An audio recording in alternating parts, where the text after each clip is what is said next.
வணக்கம் நண்பர்களே, எல்லாரும் எப்படி இருக்கீங்க? உங்க சப்போர்ட்டுக்கு ரொம்ப நன்றி. இன்னைக்கு நம்ம எல்லாருக்கும் பிடித்த பிரியாணி பற்றி பார்ப்போம்.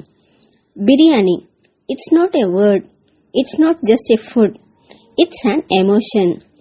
ஆமாம், பிரியாணி என்கின்ற ஒரு உணவு நம் எல்லா உணர்வுகளையும் தரும். நீங்க உங்க துணையோடு சாப்பிடும் பொழுது அது அந்த தருணத்தை முழுமையானதாக மாற்றும். அதுவே தனியாக சாப்பிடும் பொழுது அதுவே துணையாக மாறும். அப்படிப்பட்ட பிரியாணி பின்னாடி இருக்கின்ற வரலாற்றையும் உளவியலையும் தான் இன்றைக்கு பார்க்க போகின்றோம். வாங்க போகலாம். பொதுவாக பிரியாணி என்று சொன்னால் எல்லோருக்கும் பிடிக்கும். அது சைவமாக இருந்தாலும் சரி, இல்லை அசைவமாக இருந்தாலும் சரி. ஏனென்றால் நம் ஐம்புலன்களில் சாப்பிடும் உணவுகளில் பிரியாணி முக்கியமானது.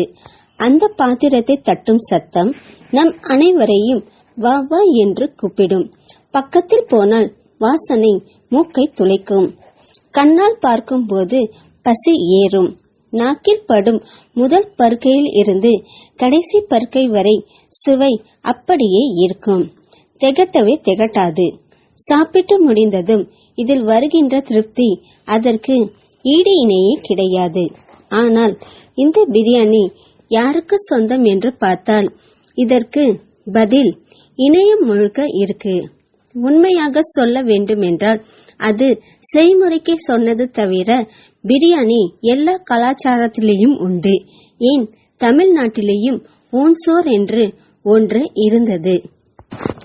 பிரியாணியின் ஆரம்பம் எங்கே என்று யோசித்தால் அதற்கு பதில் போர்க்களம் என்று வரும்.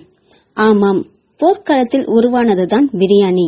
அந்த காலத்தில் மன்னர்கள் போர்க்களத்தில் வீரர்கள் சாப்பிட மாமிசம் செய்தனர்.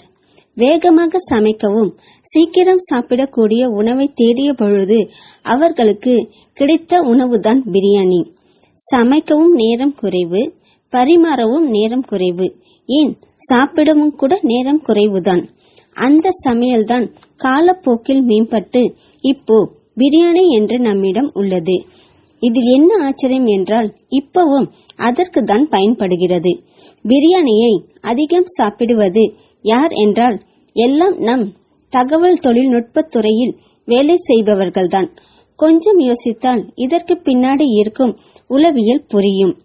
உங்கள் அலுவலகத்தில் கொடுக்கின்ற அரை மணி நேரத்தில் நீங்கள் வெளியில் வந்து ஒரு முழு அசைவ சாப்பாட்டை ஆர்டர் செய்து சாப்பிட்டு முடிக்க கிட்டத்தட்ட 1 மணி நேரம் ஆகும். அதுவும் விலை 150 இருந்து 180 வரை இருக்கும். அதுவே பிரியாணி என்றால் அலுவலகம் பக்கத்தில் ஒரு கடை இருக்கும். பெரும்பாலும் நம் இஸ்லாமிய தோழர் உடையதாய் இருக்கும். விலையும் 100 இருந்து 120க்குள் இருக்கும். ஆர்டர் பண்ணி 2 நிமிடத்தில் வந்துவிடும். 10 நிமிடத்தில் சாப்பிட்டு 15 நிமிடத்தில் வெளியில் வந்து விடலாம். ஒரு முழு அசைவ சாப்பாட்டில் இருக்கும் சுவையும் திருப்தியும் அதைவிட அதிகமாகவே இதில் கிடைக்கும். நாமும் சென்று 8 மணி நேரம் என்ன 12 மணி நேரம் கூட வேலை பார்ப்போம்.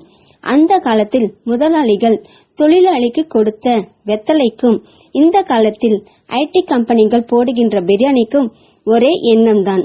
நேரமும் குறைவு, செலவும் குறைவு, தொழிலாளியும் திருப்தியாக வேலை செய்வார். இதில் கொடுமை என்னவென்றால் யூடியூபில் ஒரு வீடியோ பார்த்தேன், ரவை பிரியாணி என்று. எல்லாம் கால கொடுமை. நம் சேனலில் ஏற்கனவே ரவைக்கு பின்னாடி இருக்கின்ற அரசியல் பற்றி ஆங்கிலத்தில் ஒரு காணொளி இருக்கு. வேண்டுமென்றால் கமெண்டில் சொல்லுங்கள், அதை தமிழில் போடுகிறேன். இந்த வீடியோ பிடித்திருந்தால் லைக் பண்ணுங்க, ஷேர் பண்ணுங்க, மறக்காம சப்ஸ்கிரைப் பண்ணுங்க. இந்த மாதிரி கருத்துக்களோடு சேர்ந்து பயணிப்போம். நன்றி.